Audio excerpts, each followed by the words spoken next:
Bonjour à tous et bienvenue dans un nouvel épisode de Crypto Hebdo. J'espère que vous allez bien. Je suis très content de vous retrouver pour ce nouvel épisode. Alors, je vous l'avais dit lors du dernier enregistrement que cet été, je ferai un petit peu moins de vidéos pour des raisons personnelles. J'ai pas mal de projets en ce moment sur lesquels je travaille qui me prennent un peu plus de temps que d'habitude. Par contre, je vous avais dit que je ferai des vidéos quand il se passerait des choses importantes sur le marché. C'est le cas. Vous le voyez juste en arrière de moi, Bitcoin est à 117 000 $. Alors, la semaine n'est pas tout à fait terminée, hein.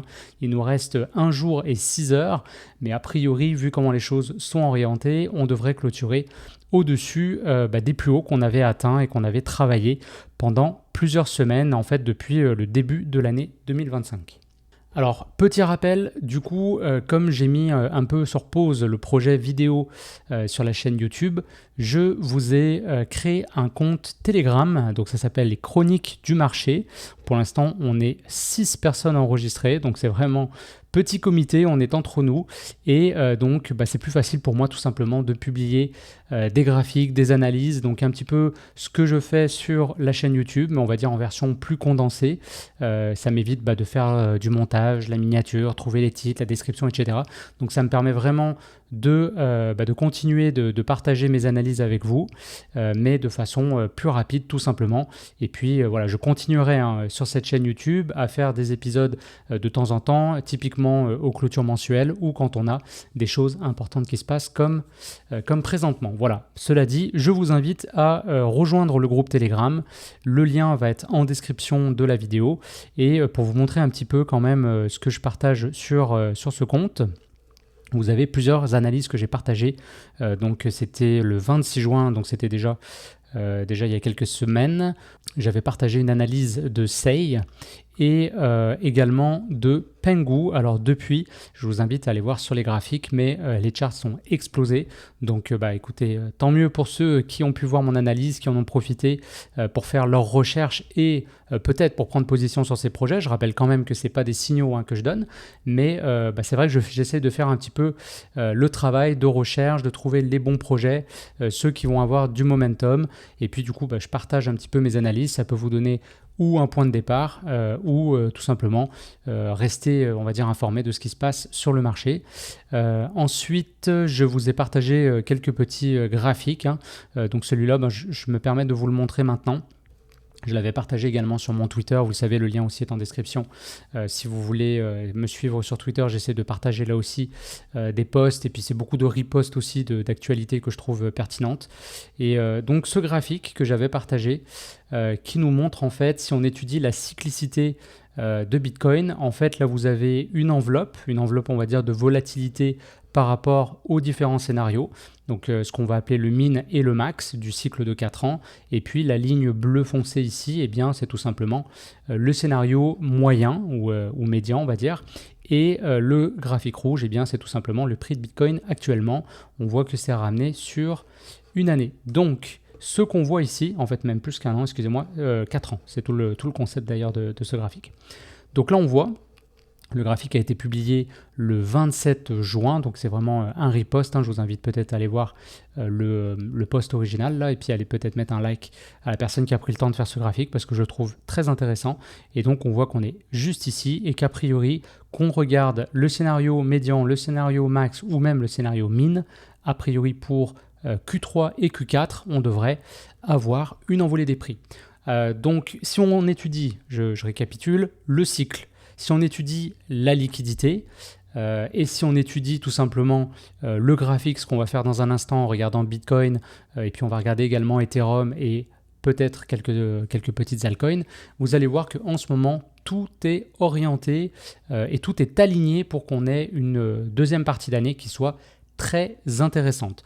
Après, ce qui nous manque, c'est un petit sparkle au niveau macro. Là, on sait, le début d'année, ça a été un peu chahuté avec les risques, avec la guerre Israël-Iran. Donc là, on voit que les tensions se sont calmées, on voit que sur les tarifs, alors Trump est revenu un petit peu là-dessus, mais on voit que c'est quand même un petit peu moins violent que ce qu'on a connu en début d'année. On dirait que les investisseurs se sont habitués, et donc ça c'est très bien. Donc ce narratif-là, un peu de peur, il commence à s'essouffler. Et on a l'histoire des taux d'intérêt, donc là ça s'en vient aussi. Je voulais vous le partager, peut-être on peut faire ça tout de suite puisque je vous en parle. Voilà, juste ici, j'ai vu que eh bien, Jérôme Powell, a priori, c'est de plus en plus presque officiel, j'ai envie de dire, mais en tout cas qui considère vraiment de quitter. Alors vous le savez, il y a eu cette espèce de duel entre Jérôme Powell et Trump. Donc Trump, lui, il milite pour des baisses des taux d'intérêt, mais alors c'est pas à lui de le dire, hein, c'est à ça que sert la Fed, hein, donc c'est la Banque centrale américaine, et normalement, je dis bien normalement, on a une décorrélation entre le président des États-Unis et la Fed, et donc ces deux institutions qui sont séparées, et donc la job de la Fed, et donc de Jérôme Powell, hein, qui est, on va dire, le président de la Fed, eh bien c'est de contrôler le taux d'intérêt. Alors le taux d'intérêt, si on le baisse, eh bien, ça veut dire qu'on va réimprimer, donc il va y avoir encore plus de liquidités qui vont aller sur les marchés. De façon générale, eh bien, ça va avoir tendance à stimuler l'économie, forcément. Ça va booster les investissements. Tous nos actifs, eh bien, vont s'apprécier. On en reparlera tout à l'heure, mais c'est pas seulement qu'ils s'apprécient, mais c'est qu'on les compare à une monnaie du coup qui est en train de se dévaluer. On regardera tout à l'heure le dollar américain qui est en forte baisse depuis déjà plusieurs semaines. Mais aussi, le rôle de la Fed, eh bien, c'est de contrôler l'inflation, parce qu'on ne veut pas non plus une inflation qui parte dans tous les sens. Donc l'objectif, c'est 2% par année. On l'a vu, post-pandémie, on a eu une hausse de l'inflation importante, hein. On est monté, je crois, à un moment donné jusqu'à 8%. Alors après, il y a différents calculs de l'inflation. Moi, je vous recommande d'aller voir la Trueflation. Ça, c'est quelque chose qui est en temps réel. On va généralement avoir une vision même avant que la Fed se prononce. On va voir vraiment plusieurs indicateurs qui sont regardés. Et donc, on le voit en ce moment, l'inflation est plutôt bien contrôlée. Et c'est pour ça que Trump, lui, il encourage Jérôme Powell. Et quand je dis l'encourage, je suis gentil parce qu'il y a eu vraiment ce conflit, hein. Il lui a menacé de le renvoyer. Il l'a traité d'idiot publiquement. Jérôme Powell, moi, j'apprécie quand même le personnage parce que je trouve qu'il est stable. Il a l'air en tout cas en contrôle de ses émotions et ça fait du bien quand on voit un Trump énervé qui change d'avis toutes les 2 semaines. Donc voilà. Est-ce qu'il va démissionner ? C'est pas encore complètement officiel, mais en tout cas de plus en plus, on voit que tout s'enligne pour qu'il y ait une baisse des taux d'intérêt. Alors est-ce que ça sera cet été ? A priori, ça devrait plutôt être en septembre, mais c'est vraiment, à mon avis, la dernière chose qui nous manque pour avoir quelque chose de très intéressant sur le marché et sur tout ce qui est asset à risque, parce que c'est vraiment dans ces moments on va dire de liquidité sur les marchés que tout ce qui est asset à risque va pouvoir s'envoler et pas avant. D'accord ? Quand tout le monde est méfiant, forcément on va aller plutôt se réfugier sur des investissements sécuritaires avec plus de résilience. Voilà. Donc ça fait le point là-dessus. C'est quand même une actualité importante. Et voilà, donc je vous ai partagé tout ça et puis d'autres posts ici. Je vous ai fait aussi une belle analyse sur le projet MOG qui a été un des leaders là, du top. En fait, là, il vient de repasser dans le top 100, mais sur le top 200, ça a été un des leaders. C'est un projet sur lequel je suis exposé, que j'aime bien. J'en étais sorti à un moment donné pendant la grosse baisse sur le marché. J'avais déjà pris des positions plus tôt dans le cycle et là, j'ai repris position depuis maintenant une semaine et demie à peu près. Parce que pour moi, c'est un projet dans les meme coins qui est très intéressant. Il est bien positionné. Donc, si vous êtes intéressé pour lire mon analyse, encore une fois, le lien est en description. Vous pouvez rejoindre les chroniques du marché, donc mon Telegram. Et voilà, ça me fera plaisir de vous y retrouver. Donc là, on va retourner maintenant sur les graphiques, hein, puisque c'est tout l'objet de cette vidéo. Donc vous le voyez, Bitcoin, on est en weekly contre le dollar américain et on est en ce moment, donc on est le samedi 12 juillet, à 117 500 $. Alors c'est incroyable, Alors c'était quand même notre scénario privilégié hein, depuis le début d'année, hein, je vous le disais, pour moi on est vraiment on était dans une consolidation et le prix n'attendait qu'à casser. On voyait que le SP500, que le Nasdaq, tout était retourné sur des plus hauts, hein, vous le voyez juste ici. Mais ce n'était pas le cas encore de Bitcoin qui semblait attendre. Alors, vous le savez aussi, on en avait parlé, beaucoup s'attendaient à ce que ça soit plutôt un double top. Et la raison pour laquelle moi, je considérais un petit peu moins ce scénario, hein, même si encore une fois, notre job, c'est pas de lire dans le mar de café, mais c'est plutôt d'essayer de détecter un peu les scénarios qui sont possibles, leur accorder un pourcentage de chance de réussite, et puis après, ajuster éventuellement nos stratégies en fonction de ça et en fonction de ce qui se passe sur le marché, d'accord ? Pourquoi je n'envisageais pas, en tout cas je donnais moins de poids à ce scénario ? Eh bien tout simplement parce que Bitcoin n'a toujours pas donné de signe de surchauffe. On va aller le voir d'ailleurs tout à l'heure. Allez, en fait, on va regarder tout de suite. Vous le voyez ici, eh bien, on est toujours à 0 indicateur sur 30 qui nous signale un top sur Bitcoin. Donc tant qu'on n'a pas eu, à mon avis, au moins quelques indicateurs, ça paraît peu probable que notre Bitcoin ait fait un plus haut. On le voit aussi au niveau du Greed and Fear Index. Donc regardons rapidement là sur CoinMarketCap. Donc là, on est retourné à 69, donc on est en greed. Mais vous le voyez, en ayant un Bitcoin sur un ATH, et en fait même qu'on a largement dépassé, on n'est toujours pas en extrême greed. On a l'indice de Altseason aussi qui est en train tranquillement d'aller vers les altcoins, ça on va y revenir. Et donc tout ça pour dire qu'à mon avis, on a les conditions parfaites pour que le Bitcoin continue de monter, tout simplement parce qu'on sent qu'on a encore de la marge. Les investisseurs ne sont pas en état euphorique complètement, ils ont été traumatisés par tout ce qui s'est passé depuis le début d'année. On dirait que plus personne n'y croit. Et je pense que c'est vraiment les conditions parfaites pour une très belle fin de cycle. Alors, si on regarde un petit peu en journalier, la grosse cassure, là, c'est vraiment faite, c'était mercredi. Mercredi, déjà, on commençait à avoir du volume qui reprenait. On venait tout juste là de marquer un ATH. Et puis là, c'est jeudi, on a enfoncé le clou et on a marqué une très belle hausse. Regardez-moi ces volumes depuis 2 jours, sont complètement dingues. Tout ce qui est inflow ETF également, c'est très très beau. Donc, les grosses compagnies, typiquement BlackRock, continuent d'acheter du Bitcoin. Et aussi renforcent leur position sur Ethereum. Et vous le voyez ici, Ethereum est presque à 3000 $. Alors encore une fois, la semaine n'est pas terminée, mais regardez, on est au-dessus de ce niveau super important. Moi, je vous l'avais dit, au-dessus de 2800 $. Là, idéalement, si on clôture à 3000 ou plus, je pense que c'est qu'une question de temps avant qu'on retourne chercher l'ATH de ce cycle et l'ATH surtout d'Ethereum.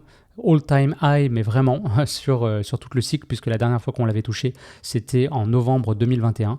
Donc imaginez nos altcoins qui ont eu quand même quelques phases de performance. Alors je sais, ça a été toujours très très court. Mais malgré tout, on a eu des choses assez impressionnantes sur les meme coins, sur l'intelligence artificielle, etc. Les grosses narratives, RWA, vous le savez, on en a déjà parlé maintes et maintes fois sur la chaîne.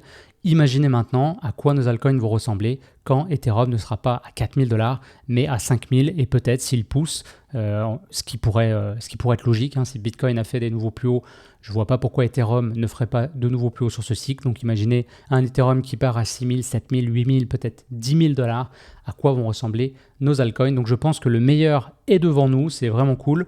Bravo à tous ceux qui ont pu tenir parce que franchement c'était un cycle compliqué, je vous le dis, il n'est pas terminé.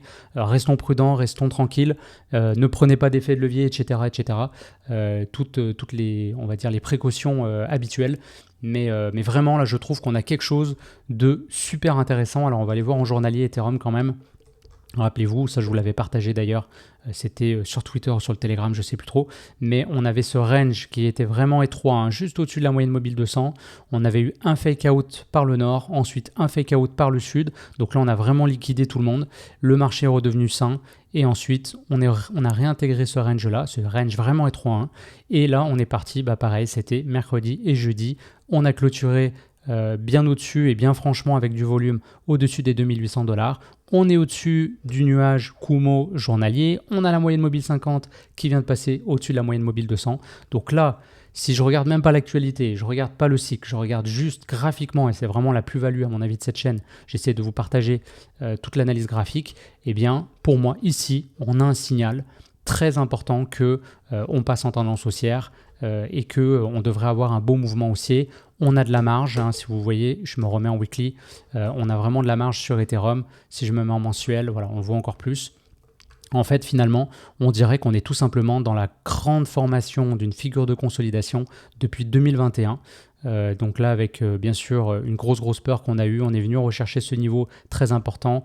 Vous le voyez déjà en mensuel, depuis le mois d'avril, on avait fait une petite figure de retournement qui a été validée et on va dire complète à la fin du mois de mai. Ensuite, on a eu un petit peu de volatilité en juin, mais globalement, on est resté sur les mêmes niveaux. Et là, on le voit juillet, ça y est, on est parti. Et c'est cool, en plus de voir ça cet été. On avait peur de devoir attendre vraiment Q4. Moi, j'ai l'impression là que ça va se mettre en place cet été. Donc, très bonne nouvelle. Regardons un petit peu Solana aussi. Vous le savez, sur la chaîne, on aime bien Solana. Hop, je le mets comme ça. Solana, c'est un peu la même chose. Donc, il a bien clôturé au-dessus de la moyenne mobile de 100. On est repassé brièvement au-dessus du Kumo. Là, je suis en journalier. Et là, on est en train de venir un petit peu faire un petit retest. Donc, tout ça est très, très intéressant. Si on regarde en weekly, tout simplement, eh bien pareil, on a eu un peu mouvement vers le haut, mouvement vers le bas, mais on a vraiment, on dirait là, tout le monde s'entend à dire qu'un Solana aujourd'hui, ça vaut 150 $, c'est vraiment le prix moyen qui est travaillé.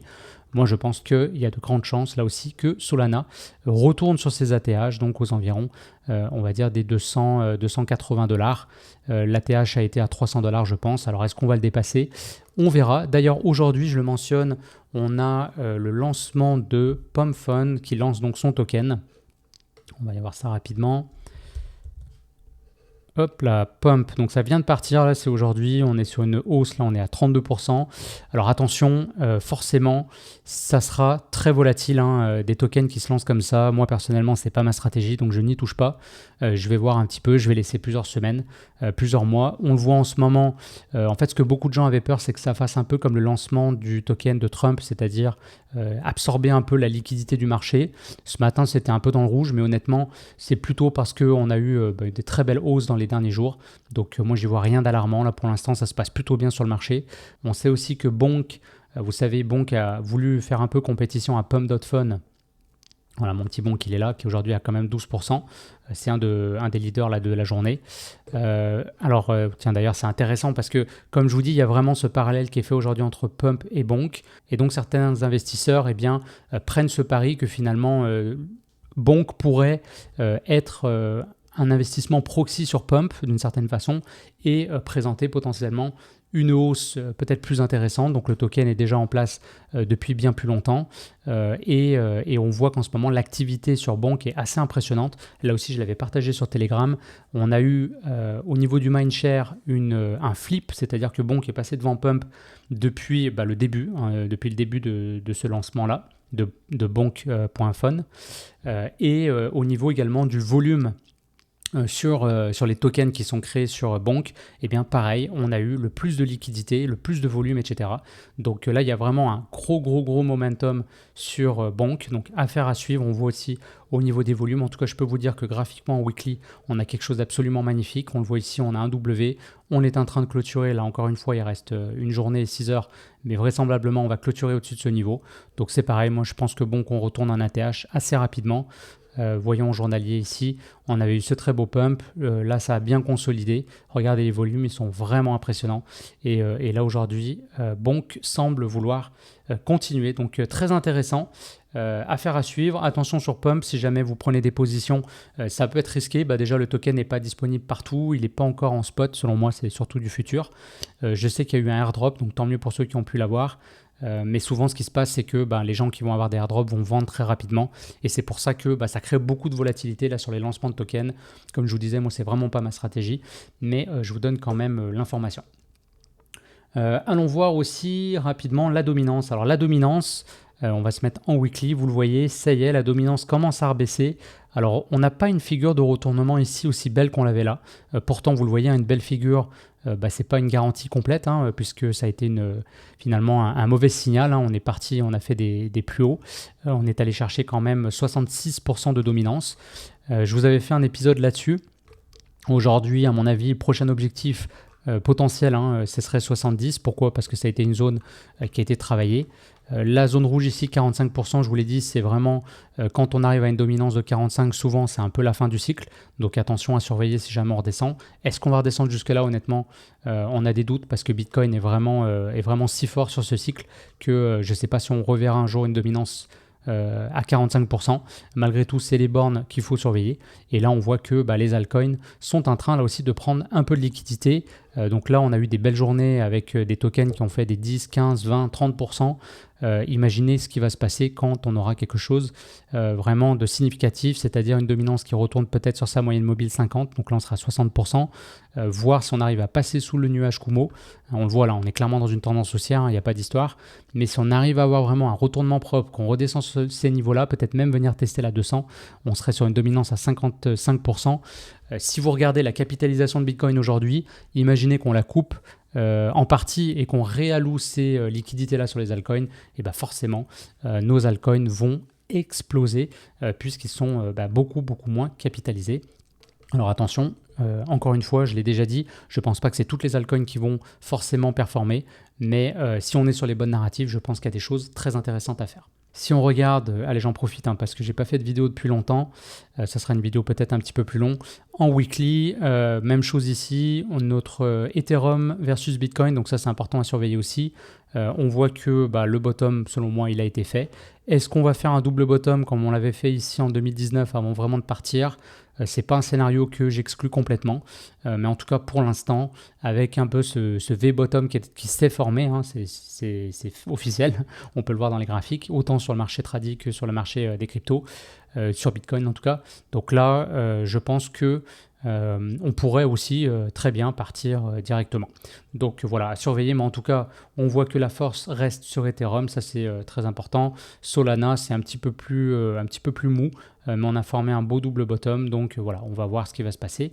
Je pense que Solana devrait suivre a priori, il n'y a pas de raison particulière. Total market cap, on le voit.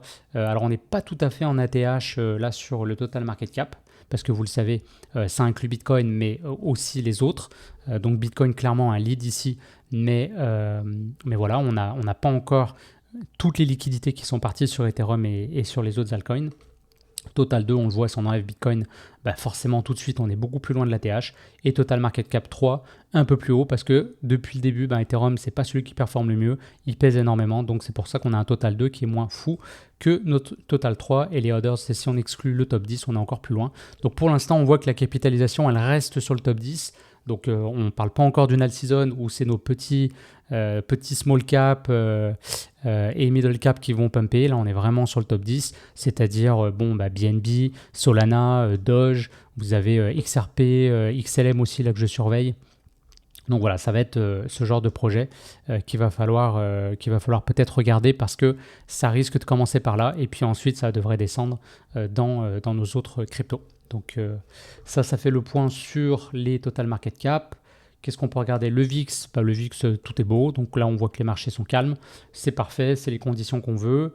Qu'est-ce que je peux vous montrer d'autre? Allez, on va voir Doge et puis ensuite, je vous montre mes deux meme coins là, qui ont bien performé là, dans la semaine. Donc Doge, vous le voyez aussi, très important. Pourquoi Doge? Parce que déjà historiquement, c'est toujours le token qui nous a donné le signal sur les alt season. C'est vraiment le meme coin le plus établi. Vous le savez, vous le connaissez. Donc il est très capitalisé également. On est encore loin de l'ATH. On ne l'a toujours pas faite sur ce cycle-là. On a un ATH qui est à 73 centimes.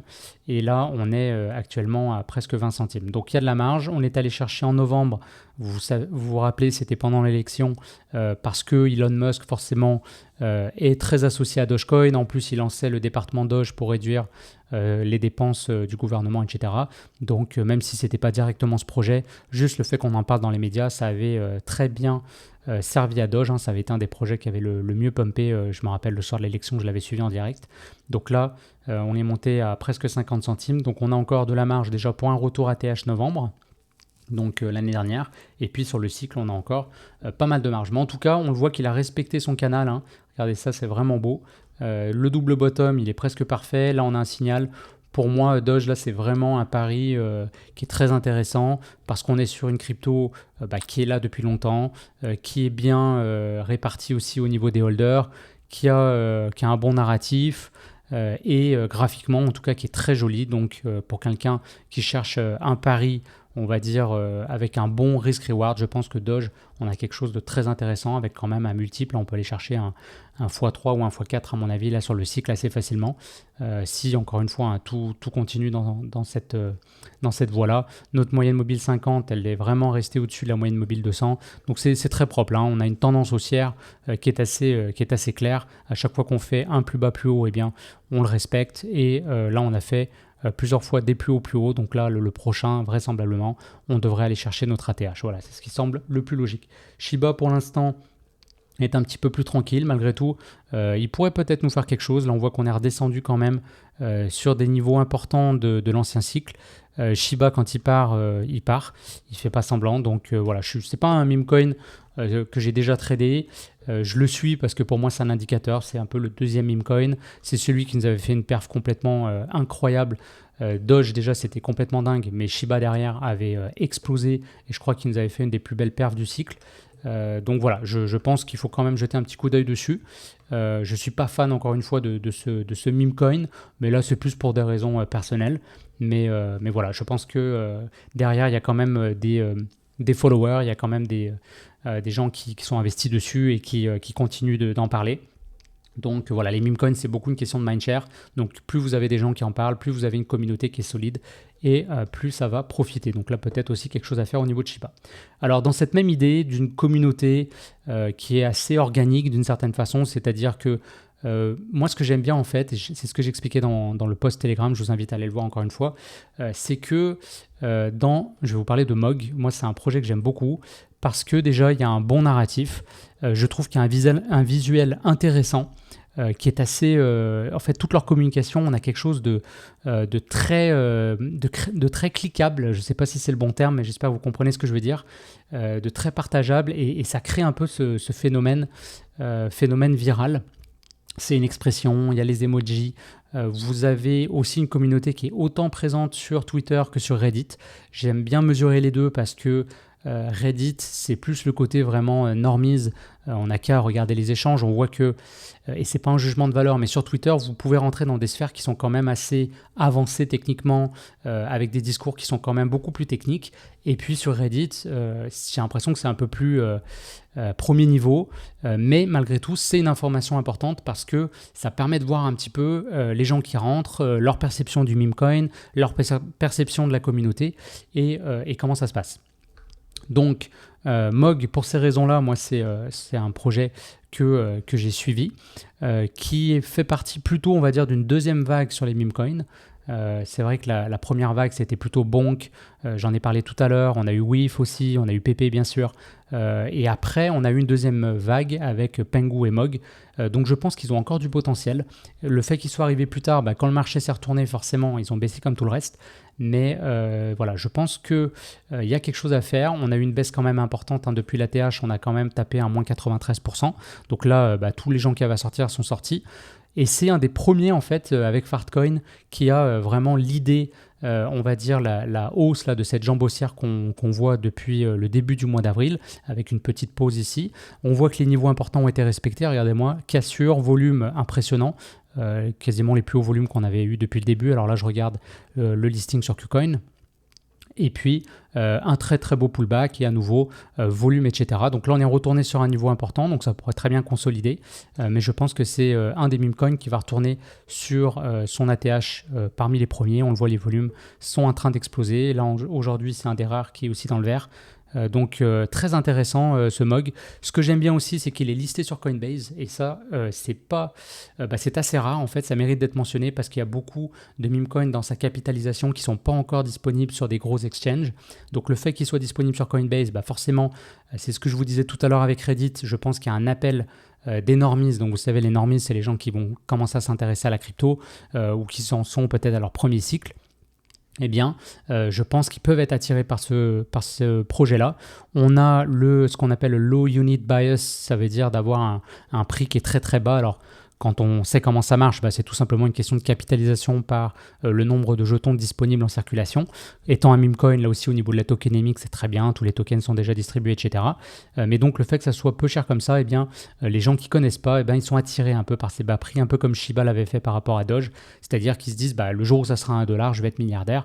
On le sait très bien, c'est impossible que ça arrive à $1 un jour parce que ça voudrait dire que Bitcoin serait plus qu'à 1 million. En tout cas, ce serait complètement dingue. Si ça arrive un jour, ce ne sera clairement pas sur ce cycle-là. Donc, malgré tout, c'est cet appel-là, un peu comme XRP aussi l'a fait à un moment donné.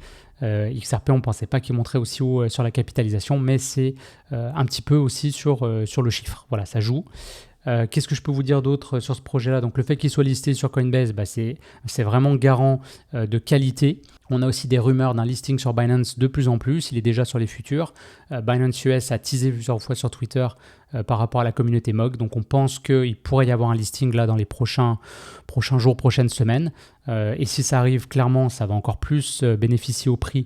Et je pense que là, on envoie le projet sur son ATH, à mon avis, très rapidement. Donc voilà, globalement, un token qui est moins capitalisé. On peut peut-être aller le voir sur CoinMarketCap. Hop, et puis d'ailleurs, on pourra regarder comme ça les top performers de la semaine. Voilà, vous le voyez ici, notre MOG est leader avec, alors là on ignore les petits tokens comme ça qui sortent de nulle part, je ne les connais pas. Mais là on est quand même sur du 80% sur 7 jours. Et si on regarde MOG, eh bien on est re-rentré dans le top 100. On était beaucoup plus bas, on voit que le sentiment de la communauté est très élevé. Donc voilà, c'est un bon réflexe d'aller voir comme ça quand vous avez des projets, un petit peu l'actualité, tout ça. Et on voit que donc sur les exchanges, eh bien, il est sur Coinbase, il est sur KuCoin, il est sur Get, il est sur MEX, etc. Donc un petit Binance, ça va tout simplement rajouter de la liquidité. Et voilà, je pense que pour un token, en tout cas de cette capitalisation-là, ce que je vois comme données, ça me fait dire qu'il y a vraiment un beau potentiel au niveau de la hausse. Autre projet, pareil, un projet qui est listé, mais alors absolument partout. Là, il est listé sur Binance, il est listé, je crois, sur Robinhood, si je ne dis pas de bêtises. Il est listé sur Coinbase. Donc voilà, l'équipe a travaillé très très fort. Alors eux, ils jouent à fond sur le côté viral. Pengu, il y a eu aussi un dépôt auprès de la SEC pour faire un ETF. Et vraiment, l'équipe, le marketing, tout est derrière. Alors, c'est un projet qui existait avant, mais seulement sous forme de NFT. Il n'y avait pas eu de token. Je pense que j'en avais parlé dans une vidéo. Mais voilà, on avait eu déjà à l'époque ce narratif un petit peu lors du dernier cycle. On avait dit si il y avait un lancement de token, ça pourrait être complètement dingue. Le lancement de token, eh bien, il a eu lieu en décembre 2024. Vous le voyez, juste avant la fin d'année. On a pumpé comme ça, aucun sens. Voilà, on parle de 2000%. Ensuite, forcément, le prix a corrigé. On est redescendu très très bas. Donc là, pareil, on a eu, et c'est important, c'est essentiel. Allez, je vais même pas prendre depuis la pointe, je vais prendre d'ici. On a fait un bon moins 92%. Donc là, les gens qui avaient à sortir sont sortis. Et puis là, même chose que sur MOG, vous le voyez. Très beau retournement. Là, on est venu faire le pullback. On l'a même pas tout à fait touché. Et des fois, c'est signe que y a juste trop de force, trop d'acheteurs. Et là, on est parti très très fort. Donc Pengu, on joue sur ce côté, le narratif un peu ETF, NFT, memecoin, très disponible. Vous pouvez aller voir sur les réseaux sociaux. Pengu, ça existe aussi pour des gens qui ne sont même pas dans la crypto. Ça va être des petits memes cute qu'on partage sur, par exemple, Instagram, etc. Là, pour le coup, sur Reddit, je suis allé voir, ils ont un groupe. Mais je crois qu'ils ont 600 personnes qui les suivent, alors que MOG, pour vous donner une idée, c'est 4000 ou presque 5000. Donc on voit qu'ils sont un petit peu moins, pour l'instant, un peu moins en place à ce niveau-là. Par contre, si on regarde sur Instagram, TikTok, etc., là pour le coup, ils ont énormément de visibilité. Donc projet qui va être un peu aussi associé à Solana, donc ça j'aime bien le rappeler, mais quand vous investissez dans un meme coin, généralement en fait c'est un peu un investissement proxy par rapport à la blockchain de base. Je m'explique, MOG est un projet qui a été lancé sur la blockchain Ethereum, donc en fait si vous regardez quand Ethereum monte, eh bien MOG va monter aussi un peu comme PP, un peu comme Brett, donc ces projets-là, mais ils vont monter avec un facteur, donc par exemple un facteur de 2 ou un facteur de 3. Par contre c'est la même chose, quand Ethereum baisse, forcément ils vont baisser davantage. Donc vu que là, mon analyse et tout semble nous dire qu'on va plutôt aller vers une phase de hausse, eh bien c'est pour ça que j'aime bien investir dans les meme coins à ce moment-là, parce que je vais tout simplement, si je suis bullish sur Ethereum ou sur Solana, eh bien je vais tout simplement profiter de cette hausse-là, mais avec un genre de levier, mais c'est un genre de levier déguisé. Parce que concrètement, c'est quand même un achat spot. On peut pas me sortir. Tant que je ne vends pas mes tokens, je ne prends pas de perte. Donc voilà. Et donc Pengu, ce serait plutôt un investissement proxy sur Solana. Voilà, bon, je pense que ça fait le tour. PP, très beau aussi, vous le savez, c'est le meme coin de ce cycle-là pour moi. Donc là, pour l'instant, il est parti un petit peu moins vite que MOG ou Pengu. Je pense prendre des profits prochainement. J'ai partagé mes targets sur le Telegram. et mes profits, je vais les réinvestir en PP.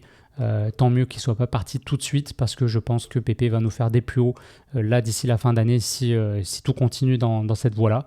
Et donc on a à mon avis une belle hausse qui s'en vient là sur PP. Et Brett aussi, hein, vous savez, c'est un peu la même narrative, on est beaucoup plus bas sur Brett, mais je pense que là aussi il y a peut-être un rattrapage qui peut se mettre en place. Donc c'est deux projets que j'aime bien. WIF également, vous le savez, c'est un des meme coins. Pareil, hein, pour moi, il est aussi emblématique que Bonk ou que PP. Il avait été extrêmement porté par notamment Ansem, qui est un key opinion leader, là, les calls qu'ils appellent, qui avait vraiment beaucoup parlé de ce projet. Aujourd'hui, il est un petit peu moins agressif dessus. Malgré tout, on voit ce que le token a fait. Il a pris plus cher que les autres. Et depuis la baisse, en fait, il a des volumes qui sont complètement dingues. Il dépasse même les volumes de PP quand on ramène par rapport au market cap. Je vais vous montrer ça dans 2 secondes et demie. Donc voilà, c'est très intéressant. Je pense que ça va être un projet à surveiller aussi qui peut aller nous chercher déjà juste en retour ATH. On peut aller chercher une perf très intéressante. Voilà, donc je voulais vous montrer effectivement si on va sur CoinMarketCap, c'est quelque chose que j'aime bien faire, c'est regarder le volume par rapport au market cap et alors ignorer les stablecoins, mais on voit que donc dans notre top, on a ici Pengu, donc là on voit que finalement 73% de sa capitalisation, qui est donc de 1 425 149 317, et bien 73% de cette capitalisation-là est en volume 24 heures. Donc ça veut dire qu'il y a beaucoup d'activités sur ce projet. On voit notre banque, on voit notre WIF, et vous le voyez là au-dessus de PP. Je regarde ces informations-là tous les jours, et je peux vous dire que ça fait des semaines et des semaines et des semaines. Autant Bonk, il n'est pas toujours là dans le top. Pengu, ça fait quand même un petit moment que je le vois dans le top. Mais WIF est systématiquement au-dessus de PP. Donc je vous dis, il y a quelque chose à faire à mon avis là-dessus. On a Sei aussi, un projet dont je vous avais parlé. Mog est beaucoup plus bas pour l'instant. On peut filtrer d'ailleurs sur ma liste de suivi. Il faut que je clique là. Voilà, et si je fais comme ça. Notre petit Mog, vous voyez, il est beaucoup plus bas. Donc je vous le dis, il y a encore de la marge à mon avis sur Mog. Ouais, il est juste ici. Donc on est quand même à 10%, hein, c'est très bien. Mais c'est pas du même niveau que les autres. Donc là, ça peut être une façon de filtrer un petit peu les projets et de voir sur lesquels il y a de l'activité. Là, il y a Useless, c'est un des tokens qui a été lancé sur Bonk.fun, justement, je vous en parlais tout à l'heure. Ça a été le leader. La performance qu'il a fait est complètement dingue. Il a fait un x8 là en quelques semaines. Donc c'est des projets comme ça qu'il faut surveiller. Et puis sinon, on va peut-être terminer. J'avais quelques actus. Allez, on finira, on fera un petit... je vous shooterai quelques informations là au niveau de l'actu. Mais je voulais vous montrer ça ici. Donc c'est notre All Season Index. Donc là, on le voit. Si on prend le top 100, la performance sur 90 jours, eh bien, c'est tous les tokens finalement qui surperforme Bitcoin depuis 90 jours avec la performance ici. Et on le voit, eh ben on a beaucoup de meme coins. Notre Pengu, notre Mog est ici, SPX, le token de Mourad. On a Hype aussi à surveiller qui est déjà sur un ATH. AV pour la DeFi, WIF, Bonk sont ici, PP est juste là. Ethereum, on le voit maintenant, est bien au-dessus. Donc ça c'est cool parce qu'avant il était juste à peine au-dessus de Bitcoin. Donc tout ça, moi ça me fait dire qu'on s'en va tranquillement vers la all season. On le voit, on a quitté d'ailleurs cette zone-là d'accumulation dans laquelle on est resté quand même un sacré moment. Donc là, l'index qui était quand même descendu assez bas, on était descendu à quoi 15. Là, on est à 27. Tranquillement, on va aller en zone neutre et je pense qu'on va revenir ici dans l'altcoin season comme on l'a connu seulement quelques fois là depuis le début du cycle, 2 ou 3 fois seulement. Donc voilà, c'est là qu'on fera, à mon avis, les plus beaux gains sur nos altcoins. Patience, par contre, on le voit pour l'instant, la majorité des altcoins du top 100 sous-performent Bitcoin. Donc on n'y est pas encore, attention, mais c'est quelque chose à surveiller. Allez, je termine sur les actualités. Je vous avais partagé ici, donc c'était le jour où ça a explosé. Alors à ce moment-là, on a envie de penser à Nayib Bukele, vous le savez, c'est le président du Salvador, le premier pays qui a choisi d'avoir du Bitcoin comme monnaie officielle et qui depuis maintenant un certain nombre d'années a décidé de faire le DCA le plus légendaire de l'histoire de tous les pays sur Bitcoin. Et bien voilà, c'est le genre de profit et à quoi ressemble la courbe. Donc finalement d'un wallet, ils n'ont absolument rien vendu pour l'instant, c'est vraiment un fonds qui sont en train d'accumuler pour payer complètement la dette du pays. D'ailleurs je crois que leur dette il reste plus grand chose, donc très intéressant. On pense aussi aux Allemands qui ont eu moins confiance et qui ont vendu, vous vous rappelez, il y avait une saisie de Bitcoin, ils avaient tout vendu à l'époque où Bitcoin était à 50 000 $. Alors je pense que là, eh bien, ils doivent se mordre les doigts un petit peu. Mais ce que je voulais surtout vous rappeler, parce que ça c'est quand même intéressant, en fait, si vous regardez par rapport à l'euro, Bitcoin, là il faudrait que je check, mais Bitcoin n'avait pas fait encore d'ATH, alors que par rapport au dollar, oui. Donc tout ça nous rappelle bien finalement que c'est pas tant Bitcoin qui monte que les monnaies qui se dévaluent. Donc on compare le Bitcoin par rapport à une monnaie, et effectivement, comme le dollar américain, je vous l'avais dit tout à l'heure, je ne vous l'ai pas montré, donc je vous montre ça très rapidement, il est juste là. Le dollar américain se fait éclater depuis plusieurs semaines. Ça fait partie de la stratégie à Trump de dévaluer le dollar américain. Et là, on n'a même pas eu encore les baisses des taux d'intérêt. Imaginez un petit peu. Forcément, si on redescend un petit peu dans ces zones-là, forcément le marché il va exploser. Et donc, c'est tout simplement parce qu'en ce moment, l'euro surperforme le dollar américain et c'est pour ça que l'ATH n'a pas été encore atteint sur Bitcoin par rapport à l'euro. Donc Bitcoin, je vous le rappelle, c'est un peu le endgame. Là, je prends une parenthèse un petit peu plus philosophique et un petit peu moins, on va dire, investisseur et on est là pour faire de l'argent. C'est que Bitcoin, c'est un hedge contre l'inflation, c'est un hedge contre ce système monétaire dans lequel on décide de toujours imprimer plus. Et ça, vous le savez, c'est une forme de taxe déguisée. Et c'est une vision de l'économie qui va forcément nous appauvrir, en tout cas baisser notre pouvoir d'achat. Et donc Bitcoin, c'est un retour un peu à cette monnaie antifragile, à cette monnaie qu'on appelle dure, parce qu'il y a un concept, je vous invite à faire des recherches là-dessus, sur ce qu'on appelle la dureté de la monnaie. Et la monnaie au sens large, donc c'est quoi une bonne monnaie ? Et quand on analyse c'est quoi une bonne monnaie, on voit que Bitcoin répond à certaines choses que le dollar américain, par exemple, ne répond pas. Ou tout simplement nos monnaies fiat occidentales. Donc voilà, je voulais simplement vous partager ça. Ça, je voulais partager tout à l'heure et ça, on a regardé tantôt. Donc, je pense que ça fait le tour pour aujourd'hui. J'étais très content de vous retrouver, moi, pour cette vidéo. J'espère que ça vous a plu. Et si c'est le cas, je vous invite à me mettre un gros like, à me laisser un commentaire. Dites-moi où vous en êtes. Dites-moi, faisons une petite enquête au niveau de l'euphorie. Comment vous vous sentez en ce moment ? Est-ce que vous êtes plutôt neutre ? Est-ce que vous êtes très positif, très optimiste pour les prochains mois ? Ou au contraire, est-ce que vous pensez que tout ça, c'est un bull trap et qu'on part à la cave ? Puis vraiment, là, je vous pose la question sincèrement. Il n'y a pas de malice derrière ma question. C'est simplement pour voir un petit peu où vous en êtes. Ça me permet aussi de prendre un petit peu le pouls du marché, le pouls des investisseurs. N'oubliez pas donc que je fais un peu moins de vidéos en ce moment. Donc si vous voulez suivre un peu l'actualité, vraiment j'y mets du cœur, je partage mes analyses. Il y a un lien en description pour rejoindre le Telegram. Et puis la suite de la chaîne YouTube, je vous en dirai davantage là à partir du mois de septembre, du mois d'octobre, mais ça fait quand même un moment que je vous en parle. Cette chaîne, je vais parler de plus en plus d'investissement et s'il y a des lancements, des choses, je le partagerai sur le groupe Telegram. Donc voilà, si ça vous intéresse globalement, cette chaîne-là, je vous invite à le suivre, ça vaut la peine. Ça vous permettra vraiment d'avoir l'information avant les autres. Allez, je vous remercie, je vous souhaite une excellente fin de semaine. Soyez prudents sur les marchés et on se retrouve bientôt pour une prochaine vidéo. Salut tout le monde.